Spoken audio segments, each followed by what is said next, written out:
Awaken the Shadow Man. In select theaters, available for digital download. Before we begin, there's an ad for Awaken the Shadow Man in front of some videos. From what I understand, it's because the producer knows this guy, and a favor's being returned due to the producer's help on something called Jesus Bro. There, now that's explained. Who knew a 10-second ad would cause such crippling bewilderment and confusion?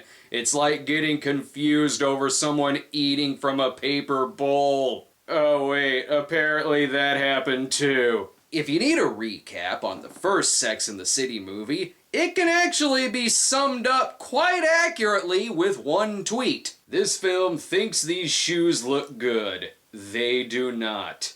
And now you know all of it. I know a thing about heels. I use them to pleasure Snob's sexually frustrated great-grandmother. God damn it, bastard film brain! Sex and the City 2 picks up 2 years after the events of the first film, and everyone's fine. The end. Oh, I'm just kidding. We haven't gotten to the near stoning yet. Yeah, that happens. Sex and the City 2 needed to exist. How else would we know how our heroes would react to an all-expenses-paid trip to Abu Dhabi? I'm not joking, that's the plot. Thank God this movie's going back to its roots. That is, if its roots were damaged by a gallon of bleach. Never thought I'd see a production logo seemingly ask me lips or hips. I think I used to have this on the back of my rhinestone jacket. If all the faults of the first movie could be blamed on writer-director Michael Patrick King, I'm sure this film found someone else. Sometimes a team of writers helps. Maybe that's what made the show infinitely better. Sex and the City 2. Come for the fashion, stay for the history lesson. Once upon a long time ago, there was an island. Some Dutch, some Indians, and some beads. Ooh, is this movie about Alcatraz? My mistake, it's about Bora Bora. While the first movie made the mistake of running 145 minutes, this one corrects that by running 146 minutes. Fuck you! The opening flashes back to when our characters were young, and on the plus side, it gets their backstories more correct than the Carrie Diaries. Here's Carrie on her way to her LA Story audition, and there's Charlotte as Charlotte. Miranda looks not unlike she did in season 1, before the show quadrupled its hair and makeup budget. Plus, Freddy told me everybody's fly to all my hot girls and my hot guys. You know I'm fresh, you know I'm good. Back when Samantha was Debbie Harry. The girls are preparing for a wedding because there wasn't enough wedding shit in the first movie. Who's getting married this time? Her best gay friend is marrying my best gay friend. That's wonderful. Yes, that's the natural progression of that relationship. They hated each other on the show, had 2 lines together in the first movie, and now marriage. There's an episode where Anthony and Stanford are set up on a date, and it goes terribly, which leads to a funny moment where they ask, why did you set us up? Because we're the only 2 gay people that you know? Anyway, this movie just married them because it's the only 2 gay characters it knows. But I'm not so sure that Carrie, being Big's ventriloquist dummy, is the right entertainment for this wedding. Just how over the top is this wedding gonna get? Throw out your hands, stick out your tush, hands on your hips, give them a push. I wish Blazing Saddles would crash into this. On the plus side, Harry already has more lines than he had in the entirety of the first film. This wedding is already so over the top. How long until they start quoting Madonna? You're wearing white. Like a virgin. Touched for the very first time. This movie is pushing my patience over the borderline. What, you're not fully dressed yet? You need more accessories? Says Bradshaw. It also says you want to poison Snow White with an apple. This song is still going. Even the extra who isn't singing looks like he's had enough of this shit. Honestly, I don't know how this could get even more over the...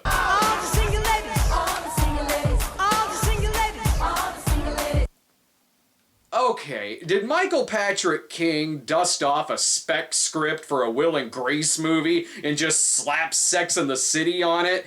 It's true that both shows are popular with women and gay men, but while one show is a funny, provocative, and relatable look at relationships, the other is Will and Grace. This is why that restaurant replaced Liza's picture with Kermit the Frog. Liza apparently has no idea this was a gay wedding, and the singers didn't even know she was gonna be there. So am I led to believe that this wedding didn't have a rehearsal? Oh, this is so romantic.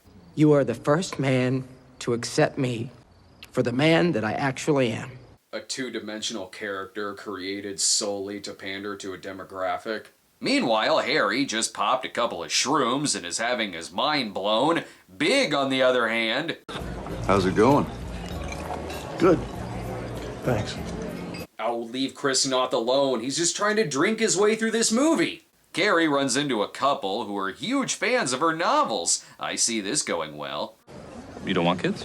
Well, no, we love them. It's just not for us. So it's going to be just you two? Actually, I am giving birth to a child, and its name is Mind Your Own Fucking Business. Why does it look like Stanford and Harry have the same father? Anyway, Samantha. You looked pretty hot out there before. Want to dance again? I can think of so many other more fun things I'd rather do with you.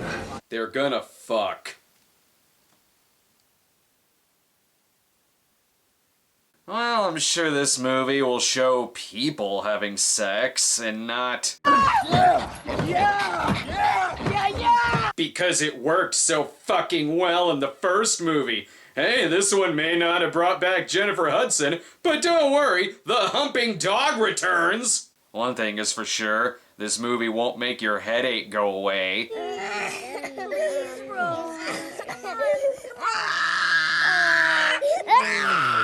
Leave it to Sex and the City 2 to make you feel like you're sitting in the worst possible seat on the worst possible airline. They interrupted Carrie bronzing Big's chest. Thanks, movie. I as well would rather be watching It Happened One Night. Good lord, this wedding is still going on? Is it trying to match the wedding scene from The Deer Hunter? I hope to God this also ends with Russian roulette. So, back to the small talk. I've tricked my body into thinking it's younger. I didn't ask! Have you bought Suzanne Summers' new book yet? Why is there an ad in this movie? I'm so confused! Gotta love any movie whose plot synopsis on Wikipedia contains the sentence, "with the help of Suzanne Summers and her team of doctors to keep her menopause at bay." And why the fuck is that a link? Charlotte has her own problems, like a sexy nanny.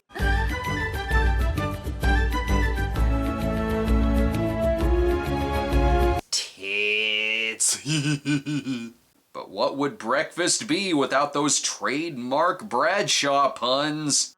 There ought to be a law against hiring a nanny that looks like that. Yeah, the Jude law. I couldn't help but wonder, is that a really dated joke? Why are they acting like the men in this universe have never seen breasts before? Thank God, the wedding is finally over. Let's just stay home. Okay. I really hope this is the next 2 hours. You know you have your shoes on the couch, right?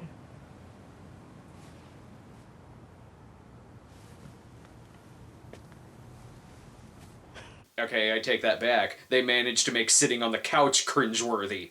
Here's Michael Patrick King's cameo as he struggles to find the plot. Miranda is having problems with her boss, Mr. Only Funny One from Blue Collar Comedy Tour.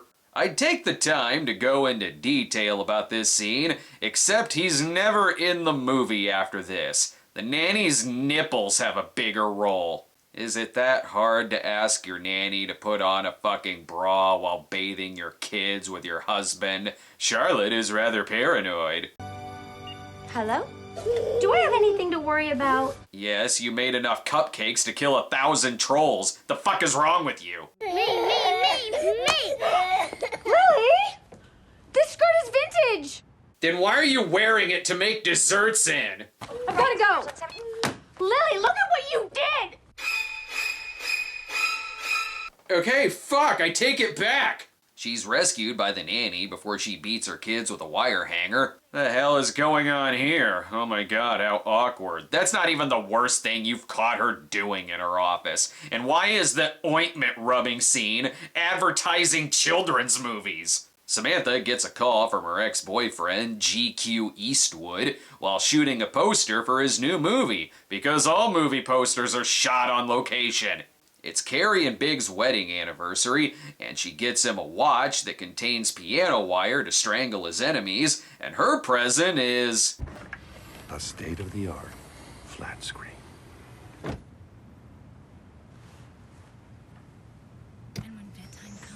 Just get her a pair of shoes. She's the easiest person to buy for. Naturally, she hates it. Ugh, first world problems, which means it's bad. Every movie needs to be Hotel Rwanda. Carrie still speaks in article talk. Come on, don't you remember how nice it was at the hotel watching it happen one night?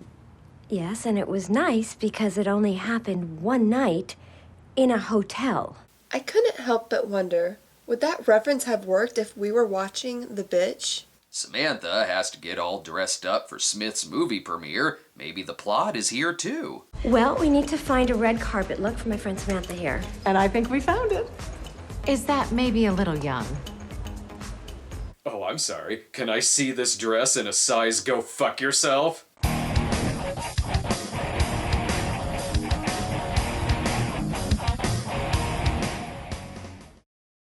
Carrie is upset that Big doesn't want to go to Smith's premiere, so she gives him a drink and tells him that he's going anyway. Boy, we've all been there before! It's a good thing they shot that poster on location. I personally can't wait for this remake of Strike Commando to come out. Even the poster is screaming, Jakota! Or is this a premiere for Cameo the movie? Awkward times two. Get your Zoolander out of my Sex and the City. So one thing leads to another, and a sheikh offers to fly Samantha and her friends to Abu Dhabi so she can create a PR campaign for his business. If you thought this was a setup for Smith and Samantha to rekindle their relationship, this is his last scene in the movie. Wait, Penelope Cruz? Oh no, this isn't Zoolander, it's Zoolander 2! I would explain to you what Penelope Cruz's character is doing here, but in the time it took for me to say this sentence, she is also gone from the movie. The more this goes on, the more I feel sorry for Big. That is not a black and white movie. What? That was supposed to be for black and white movies. Remember on the show when Carrie was a person? That was nice.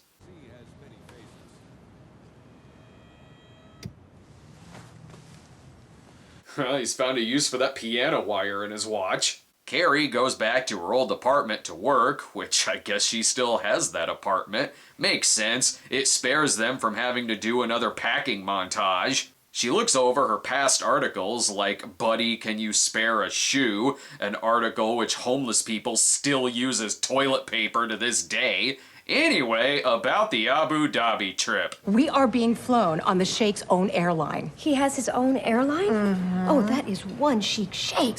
I couldn't help but wonder, was that a joke? Charlotte is worried she can't go. We already saw this exact same conversation in the first movie when Miranda wasn't sure if she could go to Mexico at the drop of a hat. But at least this one doesn't lead to anyone shitting their pants. Carrie wakes up bright and early to bring in the corn harvest, And in a story that could have actually worked on the show, Big suggests they spend a couple days apart from each other every week so that they can actually miss one another and be happy to reunite after 2 days. It could have led to some compromise because 2 days every week does seem a little excessive. Then again, Carrie is way more of a shrill in this movie than she ever was on the show, so maybe 2 days a week is about right. Is this because I'm a bitch wife who nags you? Easy on the pause there, dude. We're an hour in and they haven't even gotten to Abu Dhabi yet. Although, why does this movie need to be in Abu Dhabi to begin with? It just wrote the city out of Sex and the City! As they take a plane fancier than the one from The Fifth Element, Carrie shows up wearing her finest giant mushroom, and they catch up some more. Big and I are thinking about taking 2 days a week apart to do our own thing. I know, I was there. Coming into this conversation post-setup would save some time. I'm sorry. Explain it again. No, don't explain it again. I understood this plot just fine the first time, and I don't need narration either. Somewhere over Africa, I began to wonder about relationships. It's I couldn't help but wonder. This movie can't even get its catchphrase right. Thank you very little. The most shocking thing about the movie is that it showed restraint in not doing a dildo joke here. Although they do take Samantha's menopause vitamins. I've seen Garfield enough times to know that this Abu Dhabi trip is gonna be hell. Yours for the entire trip. 4 new My Box. What the fuck was Nermal complaining about? Although Steve himself provided the voice of Nermal in the Garfield movie, perhaps he gave the girls a heads up. As you can see, this movie also has very relatable things to say about relationships.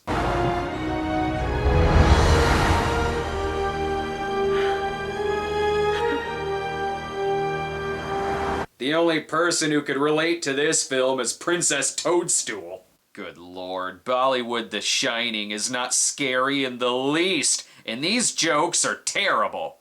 Oh, the World Cup trials are here. Wow. Did they also bring their balls? Yes, they have many, many balls. Testicles.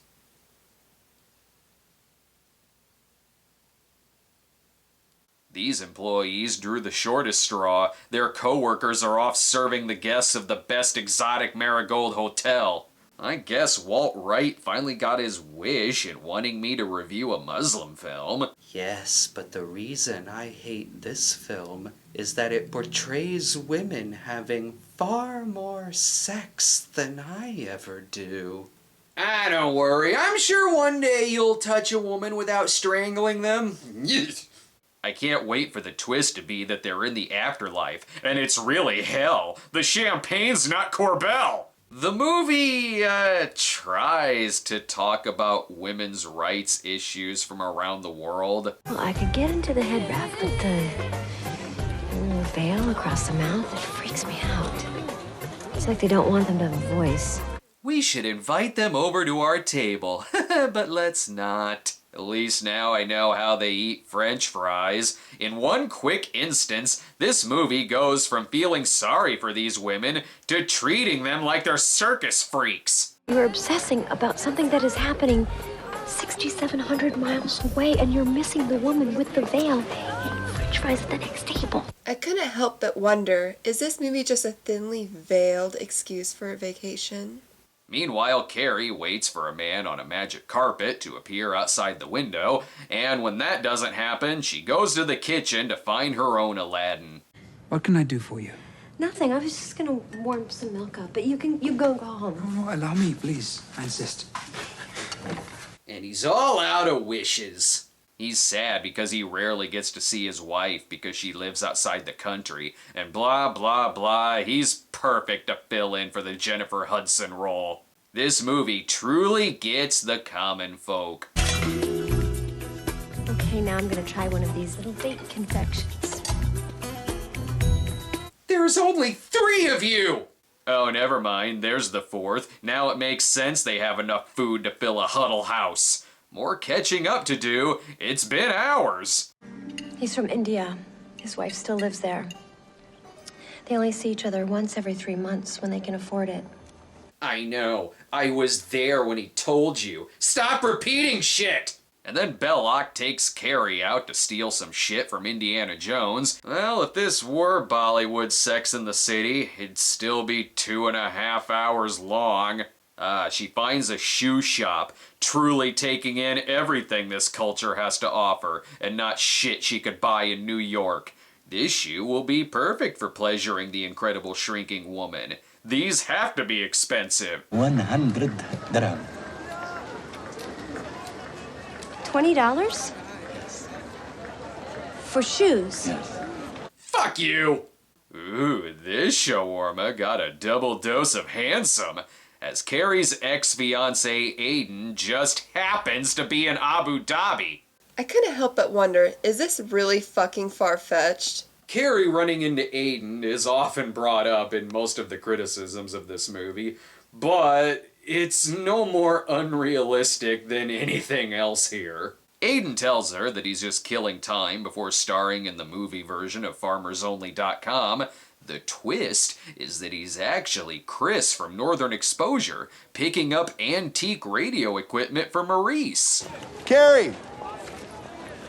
How weird is this? Pretty fucking weird! So as the girls rehearse their yogurt commercial, they're interrupted by a completely different commercial. If you got a big thirst and you're gay, reach for a cold, tall bottle of Schmidt's Gay. Later, they drive by the latest Cat Stevens billboard, and they do what they came here to do, scare a bunch of goats. So what's next? They going out for Indian food or something?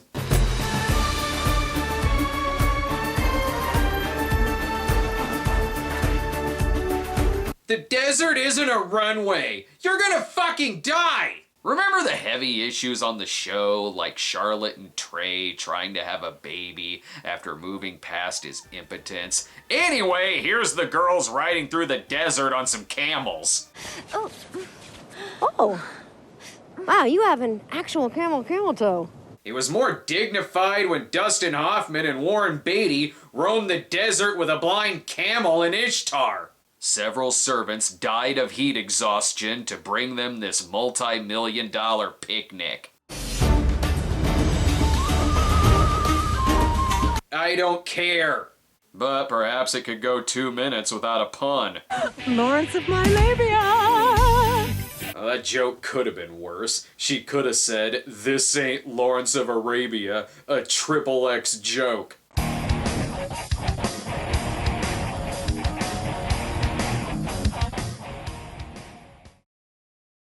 Tragedy strikes when Samantha takes out several people's arteries with her shoulder pads. The movie had screaming babies and an argument over a TV, so karaoke seems like the natural progression. I am woman, hear me roar, in numbers. No! Samantha is hit on by the villain of the week on Miami Vice, and unfortunately they tell us his name. My name is Rickard Spurt.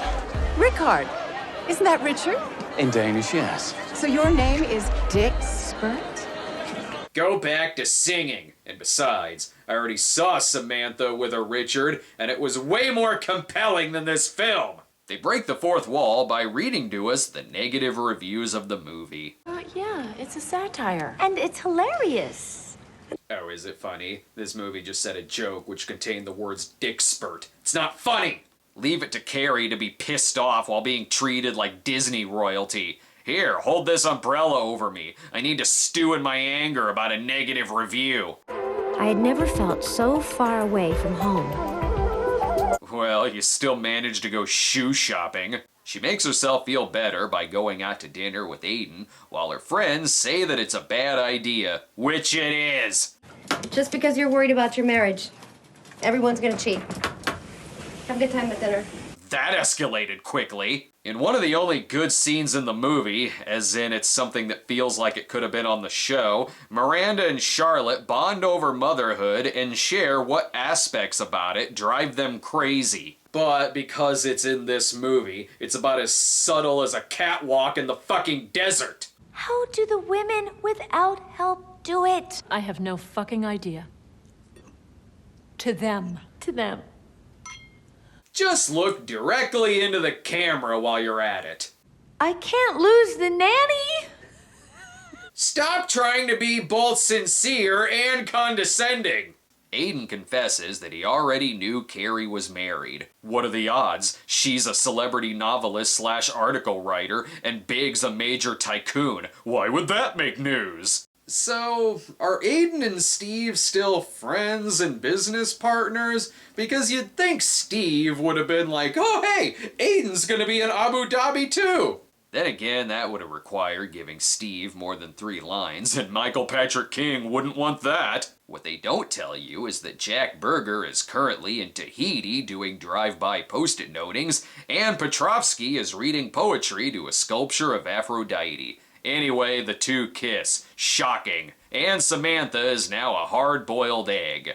There's more important things to get to. Samantha has a date with a villain from a Jason Statham movie. And suck?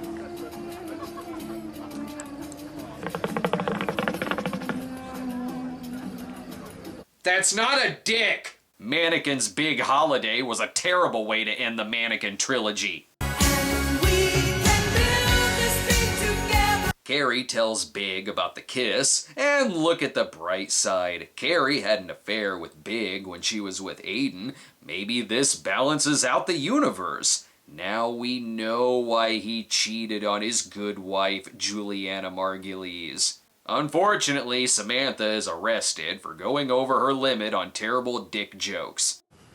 Thank you.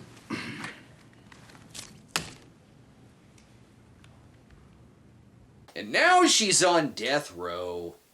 How is Carrie taking this? The minute I kissed Aiden, I remembered who I used to be. Someone just running around New York like a crazy person. Carrie, Samantha has been arrested for kissing someone on a beach. Give it a rest for 5 fucking minutes! The Sheikh is no longer paying for their vacation, not because of the arrest, but because he found out that she's not the Sam Jones who played Flash Gordon. The girls have an hour to check out before they're charged 22 grand, which seems like something they could afford. Except they don't really have to be at the airport that early. They could take a later flight, but if they do that, then gasp, they'd have to be in coach and not first class. I'm not joking. Oh my God! What? I forgot to buy Harry and the girls a gift. I've got to run back to the gift shop. Gwyneth Paltrow finds you ladies hard to feel sorry for. You're in a goddamn hurry. Enough with the fucking shopping. And oh yeah, here's where Samantha nearly gets stoned for her purse breaking and a bunch of condoms falling out. Condoms, yes! Condoms! You are gonna get you and your friends killed. Stop talking and get to the airport. Thankfully, they're saved by more product placement. Have you read this? We are discussing it in our book club today. This movie managed to be offensive in the opposite way of God's Not Dead. It's like the difference between a backhanded compliment and just flat out saying, fuck you. Look at where this scene goes.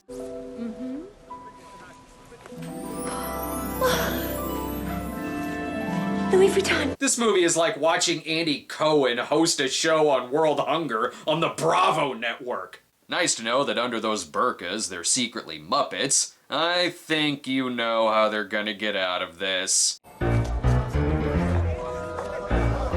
clear.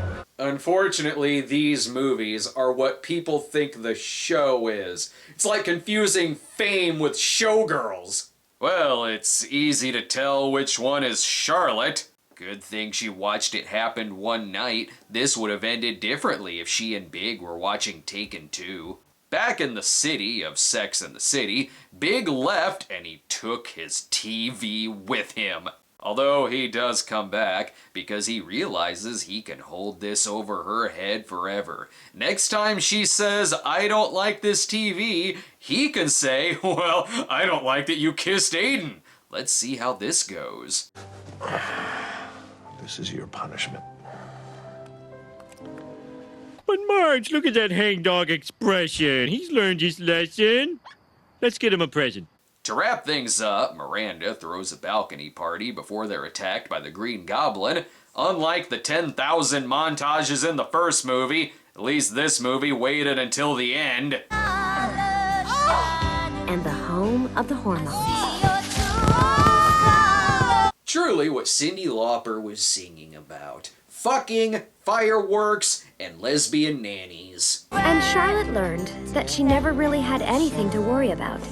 Turns out, her hot nanny preferred the company of other hot nannies. Which means it's okay you're going around the house braless in a wet t-shirt. The lesson here is to live every moment like your husband is James Bond and you're a fucking mermaid.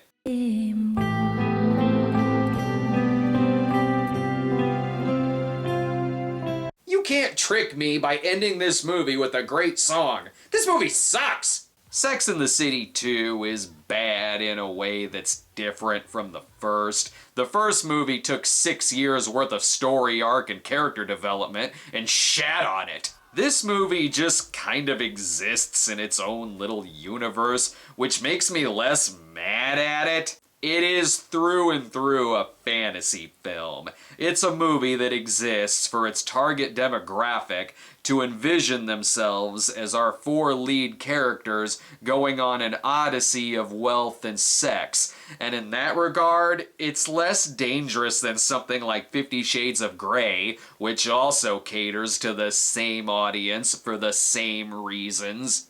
But the show Sex and the City was a lot more than that. It wasn't just an excuse to have 4 audience avatars have a lavish desert picnic. And the humor is such bottom-of-the-barrel sitcom crap that it doesn't feel like Michael Patrick King writing a Sex and the City movie. It feels like Michael Patrick King submitting one-liners for his other project, Two Broke Girls. If the first movie got a mixed response, this one was flat out trashed by audiences and critics. With the TV series, the conclusion of these characters was that Charlotte and Harry adopted a child, Miranda and Steve got married, Big went to Paris to bring home Carrie, and Samantha finally found love with Smith. And now, thanks to these movies, the conclusion of the characters is that they now know what they look like in burqas, and Carrie and Big can fall asleep on the couch watching movies. It took 3-dimensional characters and turned them into uninteresting, unlikable shells. It turned them into Skipper. And look! Arabic Pringles.